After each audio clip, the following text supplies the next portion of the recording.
Hey everyone, I'm back, and today we're going to be talking about Batman Mask of the Phantasm, and this movie came out in 1993, and I've always heard good things about this movie, and some people even consider it to be one of the best Batman movies ever made, and I've seen bits of this movie, but never the full thing. I was quite familiar with it, and I enjoyed it. I wasn't in love with it, unfortunately. There were things that I definitely appreciated, and plenty of things that I did like, but unfortunately, with everything that I liked, there was also something that didn't quite work for me.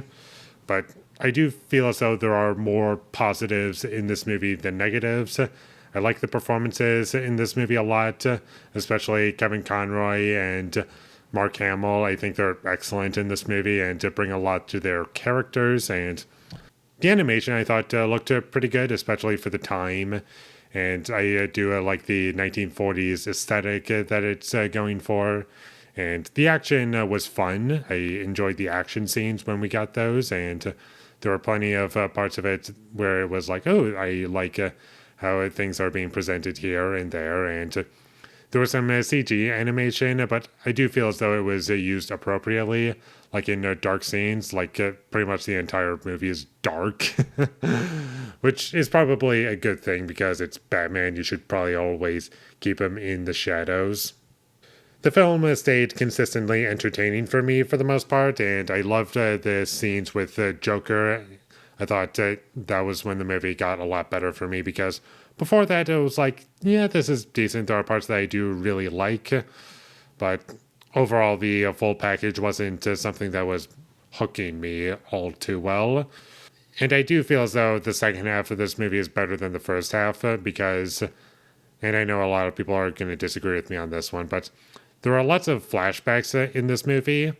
And while I understand that you need to develop the characters and make them interesting, I did get development, but unfortunately, I just didn't really care about what I was being shown because it was just a romance that was kind of lost. And I personally didn't care about the romance. I just didn't feel as though it was adding much to the film.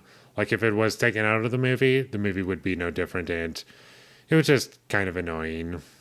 And that's my biggest issue with this movie. It's just the romance didn't work for me. And also during the flashbacks, we got some action scenes of Bruce Wayne trying to be Batman, but not quite hitting it and not being what he is eventually as to how we know him in present day.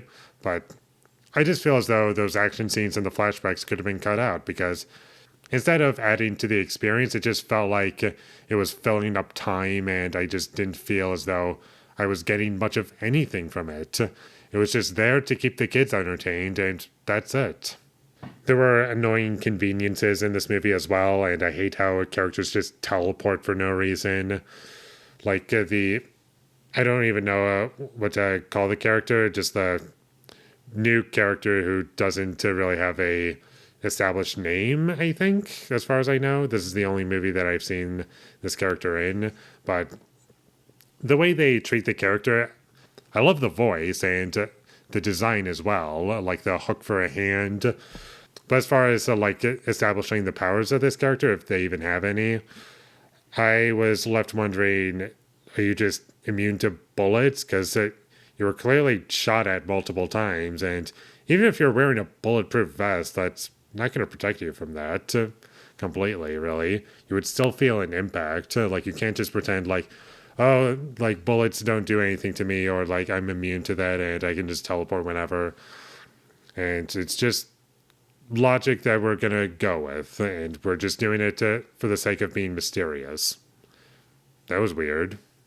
There were also comedic moments that I didn't particularly care for. I just felt as though they were wasting my time as well. And but overall, I do feel as though this movie ended pretty strongly and left me thinking, oh yeah, that's a good movie. Whereas the first half, if I just shut the movie off halfway through, I would be like, that was fine, just kind of a waste of my time, and I didn't really get much out of the experience. And the music in this movie was good, even if it was a bit overused at times. Like, I just felt as though they could have been a bit more restrictive in that sense. But overall, This was a good movie. I have my own problems with it, but I would recommend it if you haven't seen it yet. It's pretty short. It's just under 80 minutes long, very low commitment. It's on HBO Max. So check it out if you haven't seen it already. I think it's good. So with all that being said, I'm going to give Batman and Mask of the Phantasm a 6 out of 10. Thank you for watching my videos. As always, if you enjoyed this review, be sure to leave a like and comment down below what you thought of Batman Mask of the Phantasm, and my social media links, they will all be in the description, so follow me there. And last but not least, subscribe to be a part of Foley Nation, and I'll see you when I get my next review up, and that is going to be for Live and Let Die. So look forward to that, but until I get that up, thank you for watching and have a great day.